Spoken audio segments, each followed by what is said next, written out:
Bonjour et bienvenue sur IK News. Les lanceurs d'alerte sont-ils de nos jours des alliés ou des adversaires de la démocratie? Pour en parler, nous recevons en tout cas un grand monsieur, M. Edwy Plenel, directeur et fondateur de Mediapart. Monsieur Plenel, bonjour. Bonjour, je suis ravi de répondre à vos questions et pour vous dire très simplement, la démocratie, c'est le mouvement. La démocratie, c'est le refus de l'immobilité. Il y a toujours des nouveaux droits à conquérir, des nouveaux droits à inventer, des nouveaux droits à défendre. Quand on veut tuer la démocratie, on décrète que tout doit être immobile, que les situations acquises, les dominations acquises, rien ne doit bouger. Alors, ce que vous appelez les lanceurs d'alerte, qui peuvent être des citoyens, mais aussi ça se passe avec des journalistes qui font leur travail d'enquête, c'est celles et ceux qui obligent nos sociétés à se poser de nouvelles questions, à ne pas s'endormir, à ne pas rester dans l'immobilité, dans le conservatisme. Et donc ces personnes, comme dit la Cour européenne des droits de l'homme dans un arrêt très célèbre, elle parle des journalistes comme des chiens de garde de la démocratie. Alors, ils n'ont pas besoin d'être sympathiques, ces chiens de garde. Ils peuvent avoir de la bave à la gueule ou aboyer à pas d'heure. Mais on a besoin de ce désordre démocratique pour se réveiller.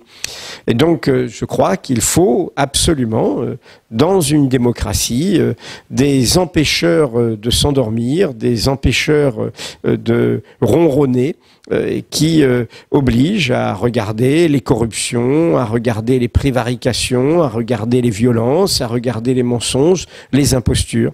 C'est une nécessité vitale. Une citation que vous aimez bien, je vais le citer, Albert Londres, qui dit « Je demeure convaincu qu'un journaliste n'est pas un enfant de cœur et que son rôle ne consiste pas à précéder les processions, la main plongée dans une corbeille de pétales de rose. Notre métier n'est pas de faire plaisir, non plus de faire du tort. Il est de porter la plume dans la plaie. » Fin de citation. Est-ce que de nos jours, on peut dire que c'est un idéal ou c'est quelque chose d'impossible dans nos démocraties? Cette citation d'Albert Londres est tout à fait un idéal professionnel et c'est toujours d'actualité. D'ailleurs, vous êtes ici à Mediapart, nous l'illustrons tous les jours par notre travail depuis 15 ans. C'est très important de se rappeler le contexte de cette citation. On est à la fin des années 20, à l'époque la France est un grand empire colonial et Albert Londres n'est pas du tout un contestataire. C'est un Français fier des valeurs françaises, pensant que la France éclaire le monde et apporte ses lumières au monde. Et il va faire un grand reportage dans ce qu'on appelait à l'époque l'Afrique occidentale française, qui ensuite paraîtra en livre sous le titre Terre d'ébène. Et c'est à l'occasion de ce reportage qu'il va déclarer cela. Pourquoi? Parce qu'il va découvrir une réalité contraire à ce qu'il pensait. Il va découvrir, l'esclavage ayant été aboli, le travail forcé. Il va découvrir des situations terribles où les gens sont pris pour construire les chemins de fer, meurent sur les chantiers, comme ça arrive sur d'autres chantiers aujourd'hui. Il va découvrir en clair comment la France, qui proclame des valeurs universelles, ne les respecte pas dans ses colonies. Et il va l'écrire. Même s'il n'est pas un contestataire, il va le raconter. Et là, tout le parti colonial va lui tomber dessus.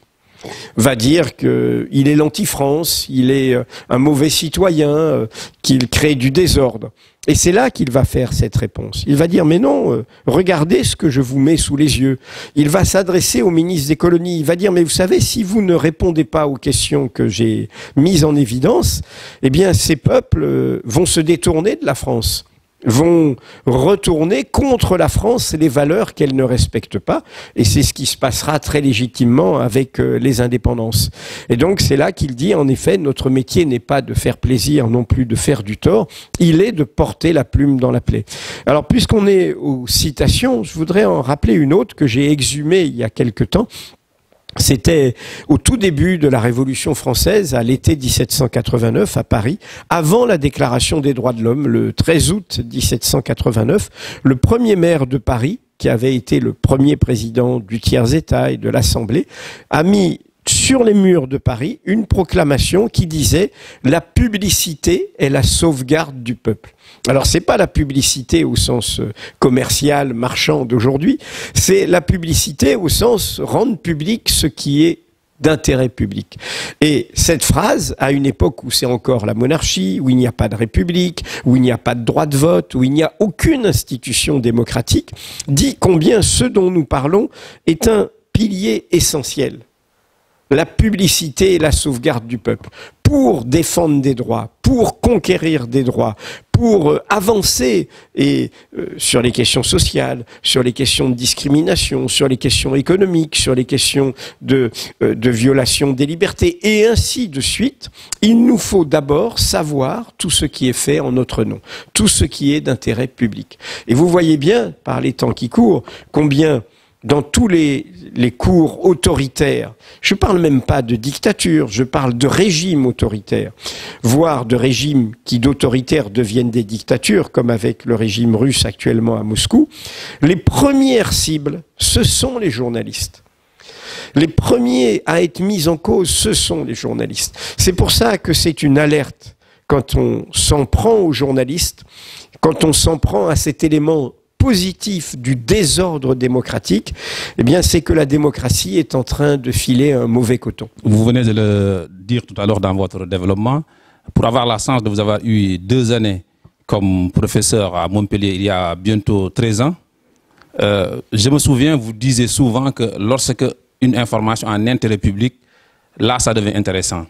Et je rappelle pour ceux qui ne connaissent pas, ce qui sont rares, Mediapart, entre autres, l'affaire Jérôme Kayzak, Madame Ingrid Betancourt, ou encore les financements de la campagne électorale de Nicolas Sarkozy en 2007 sont le résultat de votre travail qui a poussé en tout cas la justice à faire son travail. Aujourd'hui, sur le cas du journaliste sénégalais, pour rappel, il s'est servi d'un rapport interne de la gendarmerie qui parlait en tout cas d'un complot de l'accusation de viol qu'on a porté sur un opposant, Ousmane Sonko. Donc, est-ce que vous pensez qu'aujourd'hui, une démocratie peut juste mettre en prison un journaliste juste parce qu'il évoque un rapport d'une gendarmerie? Alors que là, il me semble qu'il y a un intérêt public, puisque sur ce cas, il y a eu au moins 14 morts liés à cette affaire au Sénégal.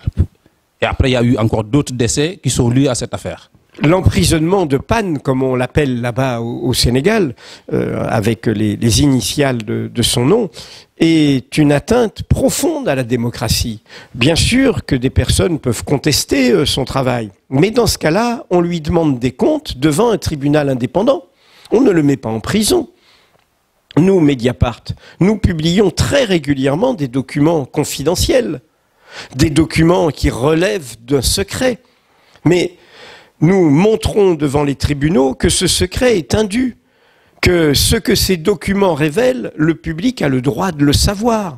Et c'est ce qu'il a fait. Et donc j'ai tout de suite été solidaire de ce confrère, car j'ai considéré que c'était un très mauvais signe pour le Sénégal, qui a toujours eu l'image, aucune démocratie n'est parfaite, aucune démocratie n'est merveilleuse, mais le Sénégal, à côté du cours autoritaire, avec des coups d'État militaires, avec des répressions de la société civile, avec l'appel à des forces extérieures comme les mercenaires du groupe Wagner russe, et ainsi de suite, eh bien, le Sénégal faisait une exception. Et donc, le fait que le pouvoir actuel emprisonne un journaliste parce qu'il le dérange, sous un prétexte fallacieux, encore une fois, nous avons le droit, c'est une balance, de révéler des faits dont la source, dont l'origine est un secret. Mais ce secret, nous montrons par nos révélations qu'il protège indûment la raison d'État, des raisons privées, des enrichissements indus, des trafics indus. C'est ce que nous avons toujours fait. Et donc, le sort qui a été fait à ce confrère, heureusement, il a été récemment mis en liberté, est tout à fait injuste, et je comprends la mobilisation qui s'est faite dans toute la société, pas seulement sénégalaise, les africtivistes, les solidarités multiples qui ont été autour de ce symbole. Encore une fois, un journaliste, il ne s'agit pas de l'aimer ou de ne pas l'aimer, il s'agit de respecter à travers le journaliste le droit fondamental qu'il incarne, qui n'est pas un privilège professionnel, qui est un droit des citoyens, qui est le droit de savoir. Je transmets toute ma solidarité à celles et ceux qui combattent pour les droits fondamentaux, qui n'ont pas de nation propriétaire, qui sont partagés par tous les peuples qui veulent les mêmes idéaux de justice, d'égalité et de liberté.